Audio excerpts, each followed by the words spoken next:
called the 7 deadly sins, not the 7 lively celebrations, okay? Can't put lipstick on a pig, can you? Or you can, but...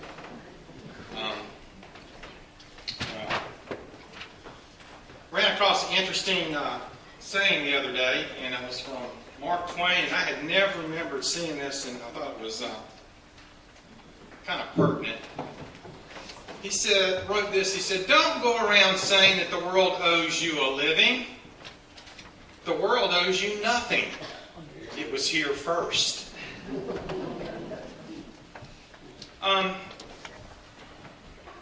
Let me give you the truth that, and this is nothing that's going to shock anybody here. There is a lot of economic disparity in the world today.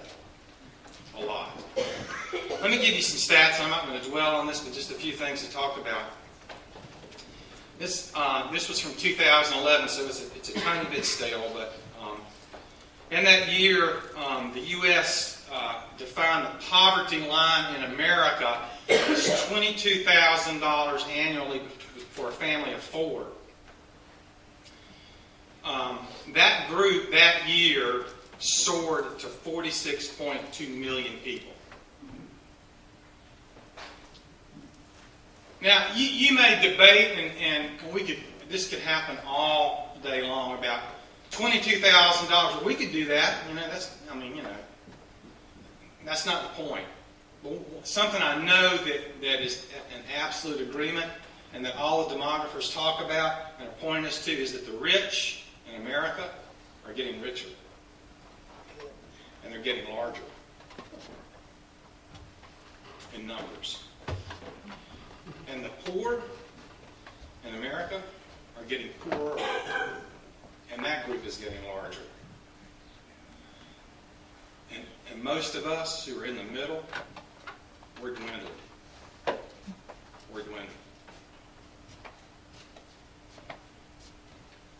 To show you that the rich are getting richer, and this is probably not going to make anybody happy, but Forbes has a list every year.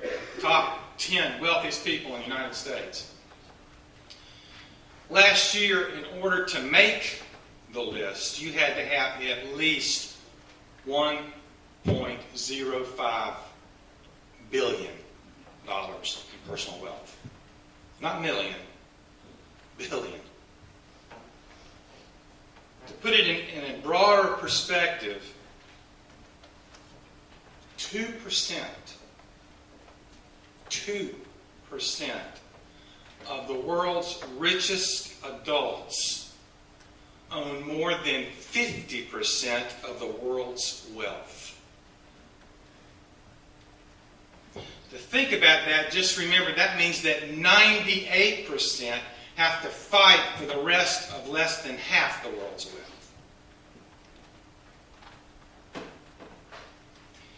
I got on this thing last week trying to think this through, and I realized when I got into it, and I probably spent way too much time on it, it is impossible to compare rich and poor from country to country, from political system to political system, and from economic system to economic system.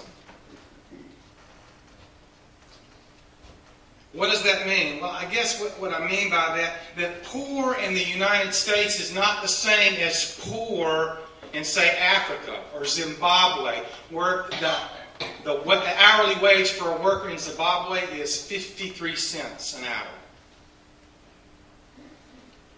Being poor in Statesville is not the same as being poor in Calcutta, India.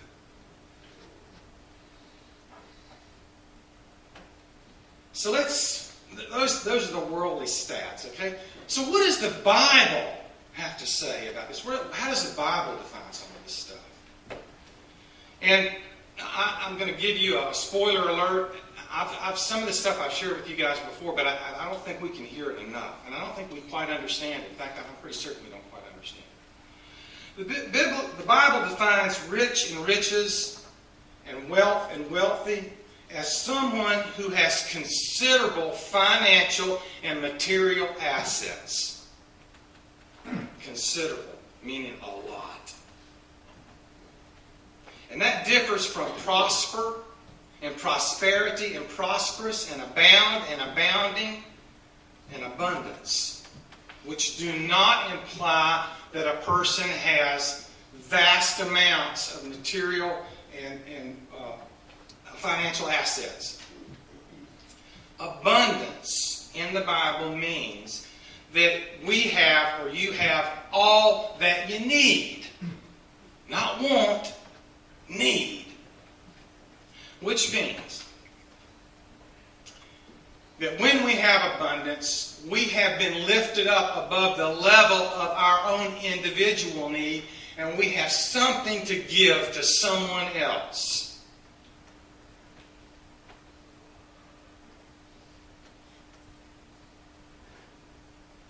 Prospering means that we have success, not failure. Success. We aren't needy. John, when he's writing this little epistle, and there's 3 little epistles in the very back of the Bible, 1 John, 2 John, 3 John. 3 John 2 says this, "Beloved, I pray that you may prosper, have success, have wellness in all things, and be in health, just as your soul prospers," does well, is healthy. God never intended that this earth would be this place of massive inequities, where you had a minority of people who were hoarding all of this wealth, while vast numbers were, barely existing or at the poverty level. But here's the other thing. God never intended that we were all supposed to have the exact same thing, and that it would be this utopia of communal living. We'd all sit around, with our legs crossed going,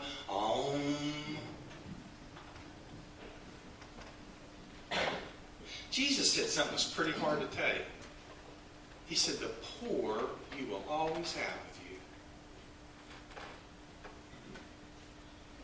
I want us to understand that hard work and stewardship have their just rewards. Amen? Amen. So God put some checks and balances in place when He was putting together not only a people who would follow Him, but a nation that would follow Him as an example to the rest of the world. Now, this is going to take us a little while, so just be patient with me this morning, okay?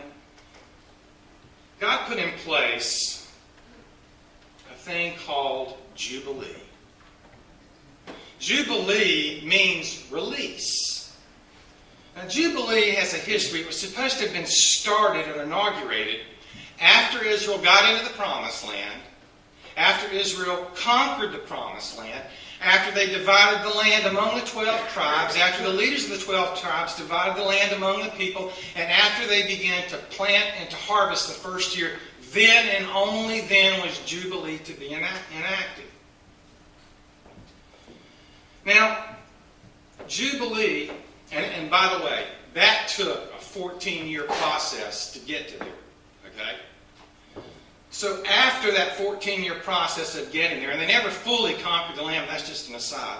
After that 14-year period when they began to plant and they began to harvest, from that point on, after 49 years, 7 Sabbath years, 7 times 7 is 49. After the end of those 49 years, at the beginning of the 50th year, the first day of the first month of the brand new year, the trumpets would sound out across the land. And when that happened on that 50th year, that was a proclamation of Jubilee, a proclamation of release. Several things happened that were very interesting. First of all, there was rest for the soil. On that year, no sowing, no reaping, no gathering. The soil enjoyed a holy rest, and humans enjoyed a holy rest all that year. And in fact, Scriptures tell us that that very practice was supposed to occur every Sabbath year. Every seventh year, they were to not sow, not reap, not harvest, and the land every seventh year was to enjoy a Sabbath rest, and the people were to enjoy a Sabbath rest during that seventh year. Secondly, there was to be a release. A release of all property, a release of all houses that were sold by people because of poverty, because they got pinched and had no other alternative than to sell their land and to sell their houses. That property on that 50th year, in that Jubilee year, that property in those houses had to be given back to those people. Had to be given back. And if there was no family, if there was no one to redeem that property, no one to redeem that house, then that property or that house would revert to the Levites, to the priests, because they had no land. That was the one tribe that got nothing, because their inheritance was the Lord. And then they would communally, farm it or tend it as necessary. Also, if an Israelite or a spouse or their family had to sell themselves into slavery because of poverty, then that year they were to be released to go free. The thick and the thin of it was all debt was to be released on that 50th year. And here's the odd thing about that. It was never practiced. Why? First reason. Greed. What is greed? Greed is an insatiable appetite for more. Especially money. And you can imagine how that conversation, whether you're talking about Jubilee or every 7th year when you're supposed to give the land a rest, how that conversation would have gone internally for some people. You're telling me that all this year I'm not supposed to plant or sow or harvest? I can't work my herds? Are you crazy? Do you understand what I'd be giving up that year? That'd be nuts. The second factor was sheer fear. Fear of suffering lack. Fear of scarcity. Fear of having to do without.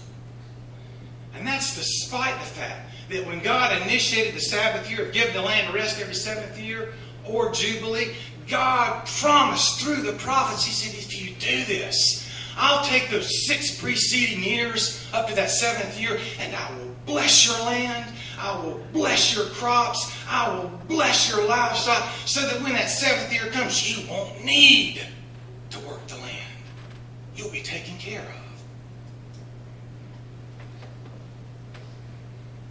It was a lack of trust in God's Word. So in failing to practice the Sabbath year and in failing to carry out Jubilee, the people of Israel dishonored God by refusing to take Him at His word. Refusing to believe that God would provide if they would rest from their labors. Was there a cost for that? Yes, there was. The cost was captivity in Babylon. Now, just so you won't think I'm making this up, this comes from 2 Chronicles 36, verse 21. The chronicler records this. During the time that Israel had been sent away into captivity in Babylon, he says, the land enjoyed its Sabbath rests all the time of its desolation, and rested until the 70 years were completed in fulfillment of the word of the Lord spoken by Jeremiah. 70 years. 10 years of Sabbaths. There was rest for the land because there wasn't anybody in the country to work the land. And there was release from all debts because there was nobody there to collect them. 70 years. The consequences for greedy living. The consequences of making everything all business. No Sabbath years and no Jubilee. The consequences for not taking God at His word and trusting Him. I want to make something really clear here this morning. God does not despise wealth and riches and abundance and prosperity. Because it's through those very blessings that God will bless others on this earth. God told Abraham, you are blessed, and he had a lot of wealth. You are blessed, he says, to be a blessing. Jesus looked at us and said, to much who has been given much is required. And that, my friends, is exactly the picture that James is painting for us and Cash read this morning. Listen to the bullet points again. Weep and wail, for misery is coming upon you. There's a cost. Your gold and your silver are corroding, meaning thoroughly rusted. Can you imagine how long they took that back? You have hoarded wealth in the last days and failed to pay your workers. Lived on the earth in luxury and self-indulgence. Do you realize that Jesus had more to say about money than love? It's the only thing he put on the same level with God. Because you can't serve two masters. You cannot serve God and mammon. Do you realize that money demands an allegiance from us? It has a power that it exerts over us. And the only way to break that kind of power is to bless others with it in the name of God. Richard Foster, Quaker, wrote a book a while back, had an interesting title, Love and Sex and Money. It's a Christian book, by the way. And he talked about this very issue of the power of money. He says, every time a Christian uses money to honor God, they take the power of money and they put it under their feet and stomp on it to destroy that power. It breaks my heart that so many of God's people have forgotten how to live with an attitude of abundance. And somehow along the line we've decided to exist with an attitude of scarcity. And it's caused a lot of us to adopt this conclusion in our heads that anything that I give away, I lose. Friends, brothers, sisters, that is worldly and stinking thinking. It's greedy thinking. The kingdom is only established by what we give away, not what we hoard and keep. There's a very thin line between being personally responsible, which we should be, and being self-reliant and not leaving any room for God, which we should never be. Let me share with you, because I know some of us are thinking, he's out of his mind today. And he doesn't understand how hard these times are. And that there's people who are out of work and jobs are scarce and jobs don't pay what they used to pay and so on and so forth. Yeah, I understand that. I do understand that. Let me share these. This came almost a year ago. Last year, May 14, 2013, from the Christian Newswire. There is an estimated 10 million tithers in America. Now, of course, you do the population and, anyway, do the math. But they give $50 billion annually to religious and charitable causes. Let me give you just a few. I'm not going to waste much of your time with this. Just a few interesting notes. 77% of those who tithe give 11 to 20% more of their income. So more than 10%. 77% of those. 97% make it a priority to give to their local church. Woo! Can I get an amen? 70% tithe based on their gross income, not their net. 63% started giving 10% or more between childhood and their 20s. You are never too young to give. Now this is the real interesting one. Tithers carry much less debt than most people and are financially better off than Christian non-tithers. 80% of tithers have no unpaid credit card bills. 80%. 74% have no car payments. 48% own their home. And 28% are completely debt-free. Eugene Peterson in the Message at Matthew 10:39 says this. If your first concern is to look after yourself, everybody say greedy. You'll never find yourself. But if you forget about yourself and look to me, you will find both yourself and me. And all I can do is to add one thing. You'll find something else. That giving anything to anyone at any time in the name of Jesus is a greed buster.